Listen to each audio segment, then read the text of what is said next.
मुनि कंडू और अप्सरा प्रमलोचा की कहानी हिंदू पुराणों में एक प्रसिद्ध कथा है, जो मानव मन की कमजोरियों, मोहमाया के प्रभाव और तपस्या के महत्व को दर्शाती है। ये कथा मुख्य रूप से विष्णु पुराण और अन्य पुराणों में संक्षेप में मिलती है। आइए इसे विस्तार से समझते हैं। मुनि कंडू एक महान तपस्वी थे, जो गोमती नदी के तट पर गहन तपस्या में लीन थे। उनकी तपस्या इतनी प्रबल थी कि इससे स्वर्गलोक में हलचल मच गई। देवराज इंद्र को भय हुआ कि कहीं मुनि कंडू की तपस्या से उनकी शक्ति बढ़ न जाए और वे स्वर्ग के सिंहासन के लिए खतरा न बन जाएं। इंद्र ने अपनी इस चिंता को दूर करने के लिए अपनी सबसे सुंदर और आकर्षक अप्सरा प्रमलोचा को धरती पर भेजा। उनका उद्देश्य था कि प्रमलोचा अपने रूप और सौंदर्य से मुनि कंडू का ध्यान भंग करे और उनकी तपस्या को तोड़ दे। प्रमलोचा धरती पर आई और उसने मुनि कंडू के सामने अपनी सुंदरता का प्रदर्शन शुरू किया। वो नृत्य करने लगी, मधुर संगीत बजाने लगी और अपने आकर्षण से मुनि का ध्यान अपनी ओर खींचने का प्रयास करने लगी। मुनि कंडू, जो वर्षों से तप में डूबे थे और इंद्रियों पर नियंत्रण रखते थे, प्रमलोचा के इस अलौकिक सौंदर्य को देखकर मोहित हो गए। उनकी तपस्या का संकल्प टूट गया और वे प्रमलोचा के प्रेम में पड़ गए। इसके बाद मुनि कंडू ने अपनी तपस्या छोड़ दी और प्रमलोचा के साथ मंद्रांचल पर्वत की गुफाओं में चले गए। वहां उन्होंने उसके साथ गृहस्थ जीवन शुरू कर दिया।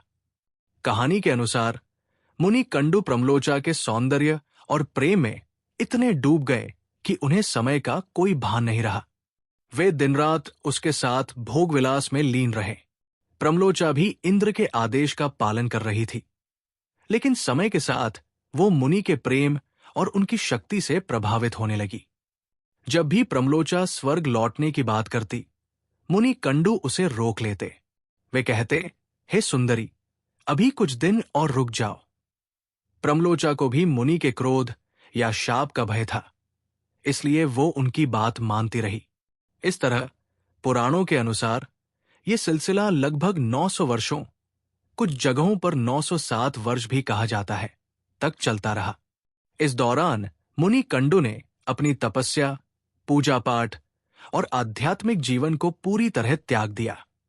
एक दिन मुनि कंडू अचानक अपनी कुटिया से तेजी से बाहर निकले। प्रमलोचा ने उनसे पूछा, हे मुनिवर, आप इतनी जल्दी में कहां जा रहे हैं? मुनि ने जवाब दिया, सूर्यास्त हो चुका है, मुझे संध्या वंदन करना है, वरना मेरा धर्म नष्ट हो जाएगा।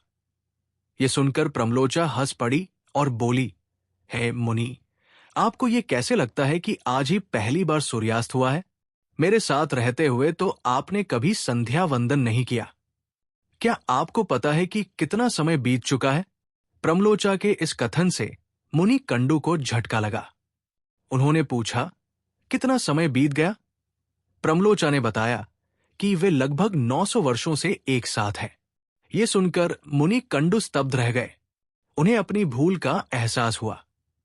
प्रमलोचा ने फिर कहा कि वो अब स्वर्ग लौटना चाहती है और मुनि से विदा मांगी।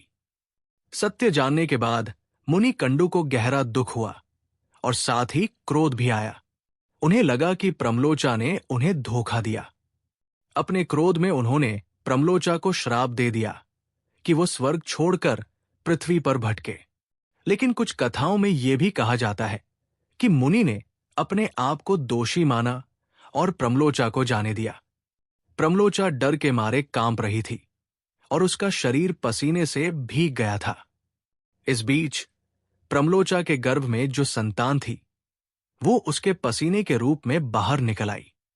इस पसीने को वायु ने संग्रह किया और वृक्षों ने उसे ग्रहण कर लिया।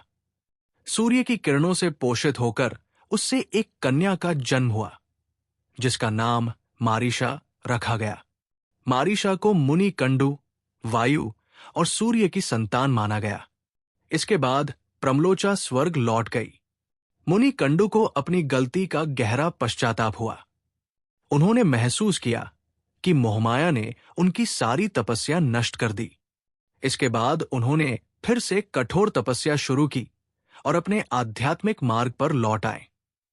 इस कथा का संदेश ये है कि इंद्रियां कितनी भी शक्तिशाली क्यों न हो, मनुष्य को आत्मसंयम और विवेक से अपने लक्ष्य पर अडिग रहना चाहिए। साथ ही ये भी दर्शाता है कि देवता भी अपनी सत्ता की रक्षा के लिए ऋषियों की तपस्या को भंग करने से नहीं हिचकते थे।